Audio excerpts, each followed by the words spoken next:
$50 a box. How many boxes? I only broke up about 20 planes. So 20 planes is gonna hold you up? Oh yeah. Styrofoam? But were they the That was big? like- Yeah, they were the big planes. Oh, I thought they were the little ones. No, there was planes about this big, and the wing spread was so big. Well, still, I mean, Frank.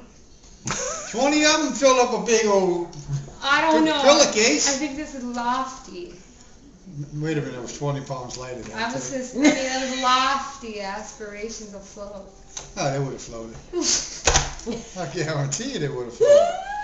If I would have seen you float. But Igloo Ice Cache floats, and that's not too much styrofoam in there. You should have sat But it in has an the ice boats. chest. That would have Does Zach talk about the planes? Yeah. Too? Oh. He says. They should have had the Yeah, I've what? seen If I would have seen that. Frank's picture on I don't know what you downstairs. He said should've that used. guy Oh, you was should've gonna gotten plane in on the the cooler. floor That would've with been like 20 a planes boat. in each pillow. No, that's why I put them on a chair. I was going to put the chair out the window, Yeah. then get on that, and then just, Right. otherwise I could pal around with the chair. Yeah. See? You would have been on the news for sure then. Frank White uses pillowcases and Floating flotation planes. styrofoam planes to bear the storm. Too bad they rescued you. No, that was my last resort. Yeah. That was it. Boy, you would have started a No, nation. no, You one- would, you know, if you had done I that, wish you you would have would've started brought a the plane. nationwide craze. Styrofoam planes and pillowcases You know, attached for to the chairs. next hurricane, when Yeah. people started doing their water in their cans, No, they're I gonna do bet it you- with the planes. I bet you. Well, you could have. I bet you they use. No, they could use those to teach kids how to swim. We should have brought No. those with for your Same portrait. difference. I didn't have my bathing suit to put on.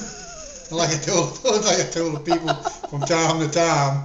Later, when I was jumping out that window, I wasn't thinking about these papers. I wasn't thinking about those Yeah, papers. right. You know, all I was looking at is a boat and these people coming to rescue me, and here I was going to go to safety.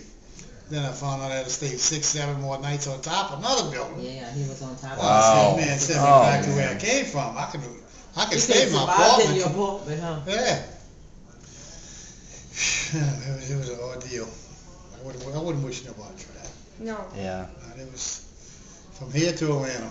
Hey, you know, when we left here, that's after sleeping the night out on the street by the Parish prison, and after we left here, we couldn't get on the boards and go to New Orleans to get on the buses because they were shooting at the bus drivers, and they was shooting at the barges on the river.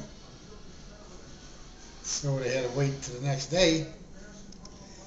And then when we left here, we were supposed to be going to DeRidder, Louisiana.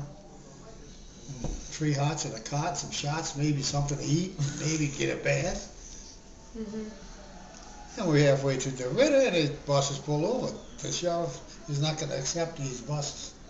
There were 16 buses.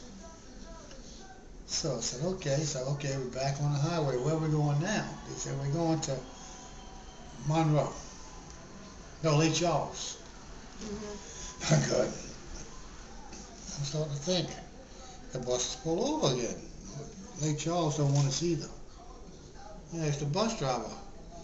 It was a fireman from Lake Charles. I said, where to now? Houston? He said, no, they're talking Dallas. How far away is Dallas from here? Like 8 I hours? said, whoa. And I'm starting to think. I said, now, Yeah, and a regular when we car left on the bus Chalmette, we for were 13 supposed to have 3 hots and a cot waiting for us. They don't have nothing. So I grabbed my suitcase. And the guy said, man, where you going? I said, I'm going to have to make it better than what y'all are doing. I said, time y'all through with me, I might be in Alaska. I said, I'm not going to Alaska. What are you going to do? I said, you see that deputy over there? I said, I'm going to walk up to him and hit him in the head. He's going to put me in jail. I'm getting 3 hots in the car. Worst comes to worst. Yeah. I said, but I'm not going to no Houston. I said, I can make it from here. I said, I'll go to Walmart in the morning. I'll buy me a bike. And I'll pedal back to Chalmette. I'll go to my daughter's house in Georgia. Go to a bus station, get on a bus, and go to Georgia from here. So I called my cousin, and my cousin's husband was a minister, and a friend of his was a minister in Alexandria, and he come to pick me up. I stood that night. The next day, I went and bought a car, and then I went to Georgia for a week. maybe 2-3 weeks, I don't know. Then I came back here. Not here, but across the Around lake. here, yeah, where you are now. Yeah. And started working over there. We had turned over trees. They had a tree across my house. I had almost like 2 sheds, and I was all blown apart. They had a bunch of twisters come through there. And then after weeks and weeks and weeks and weeks, I still got just pieces of tin nailed over the window. We blew the windows out. Lucky didn't blow the roof off that trailer. Blew all the doors off. You know. So yeah, it was a rough deal, but you know, then they brought people closer together over there.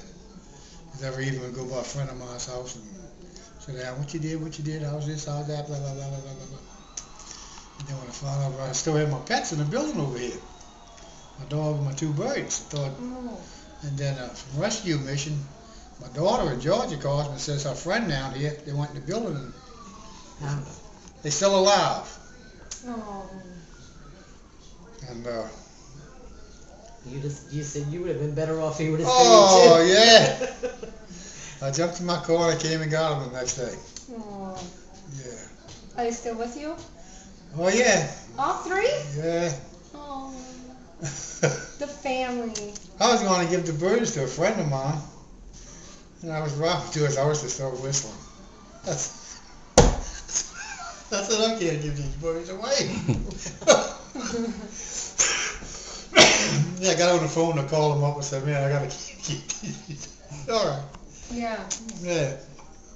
They like you too much. They were waiting for you. Well, you talk so much, your throat gets dry, and you're looking at all that water on the kitchen shelf. Yeah. Do you want some water? Yeah! Ah!